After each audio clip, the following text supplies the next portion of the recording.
달 마지막을 향해서 열심히 달려갑니다. 우리 증시도 코스피 지수 2600선 그리고 코스닥은 어느덧 930선까지 왔습니다. 이런 가운데 이번 주에는 특히나 또 미국에서 FOMC 그리고 또 중국에서는 여러 가지 부양책 발표에 대한 기대감이 있는 상황인데요.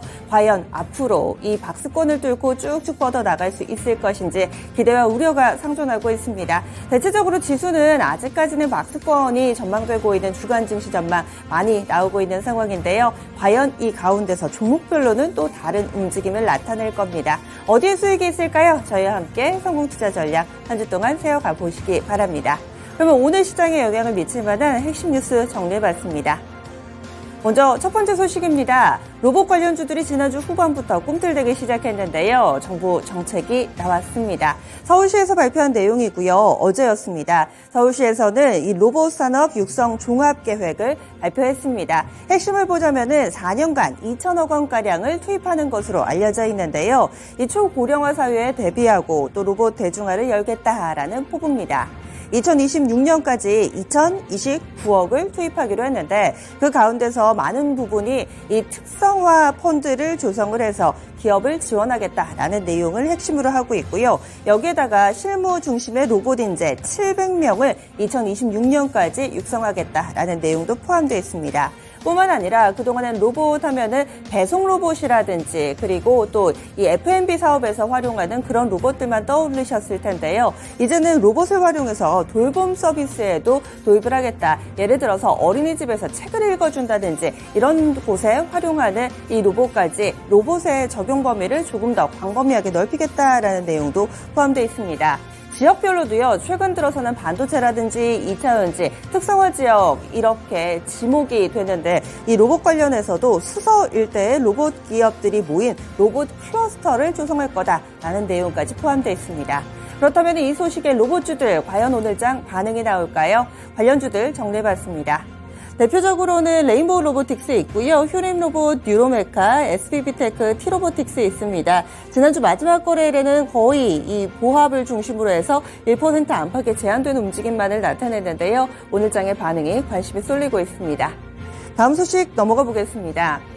앞서서 이 미국에서는 인프라 투자와 관련된 이 IRA 법안 발표를 앞두고서 상당히 좀 여러 가지 합종 연행이 있었습니다. 그 가운데서 지난 2월이었죠. 중국의 CATL과 포드가 손을 잡고 합작사를 설립하겠다 발표한 바가 있습니다. 그런데 이와 관련해서 미국 하원이 조사에 착수를 했는데요.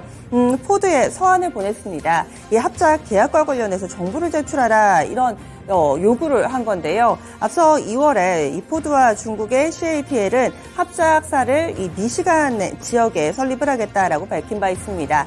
35억 달러 규모의 배터리 합작 공장을 설립한다라는 발표가 있었는데요. 이 현재 미국에서는 중국의 기술을 활용은 하되 또 IRA 보조금을 받는 이렇게 약간은 좀 우회하는 정책이다라는 여러 가지 비판을 받아왔습니다.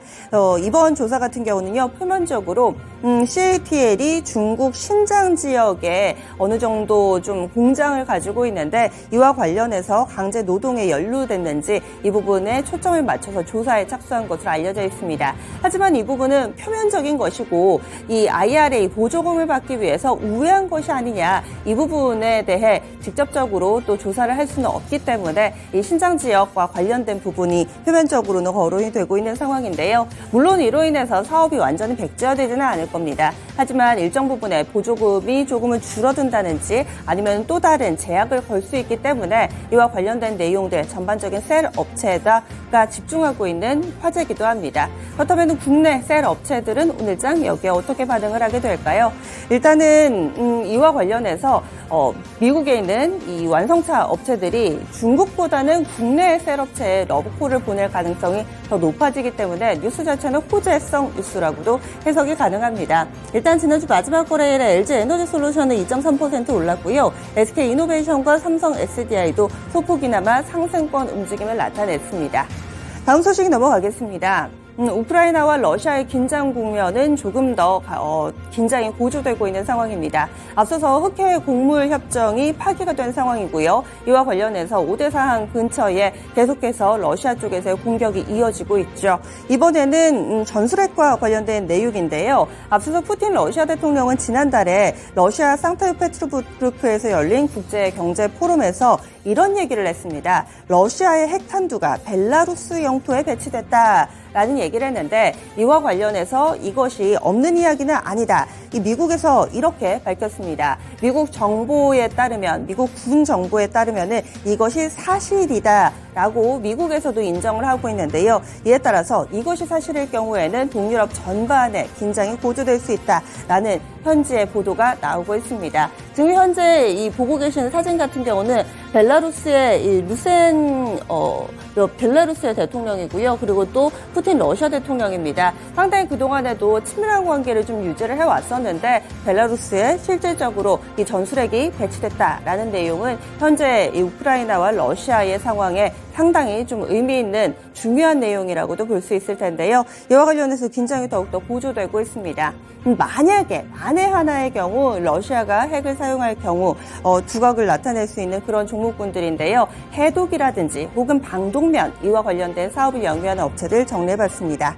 대표적으로는 한컴 라이프케어가 있습니다. 그리고 대봉 LS나 대정화금 그리고 한창상업도 관련된 종목으로 묶이고요. 대봉 LS 같은 경우는 지난주 마지막 거래일에 상당히 좀 강한 움직임을 나타내기도 했습니다.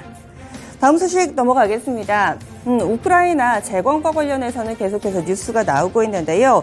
과기정통부에서는 이 윤석열 대통령의 이 우크라이나 방문 이후에 국내 통신업계에 우크라이나와 러시아 이 전쟁으로 인해서 파기된 우크라이나 내부의 통신망 사업 복구 사업에 참여할 의사가 있는지 물었답니다. 그런데 국내 이 통신 3사 가운데서 SK텔레콤과 KT 같은 경우는 참여 의사를 밝혔고요. LG유플러스는 검토해보겠다라고 신중한 입장을 내놓은 것으로 알려져 있습니다. 뿐만 아니라 SK텔레콤하고 KT 같은 경우는요, 재건 사업에 원론적인 입장을 밝힌 정도라면서 구체적으로 사업 수행 형태나 추가적인 검토가 필요한 것은 맞다라고 현재 통신 3사는 입장을 밝히고 있습니다.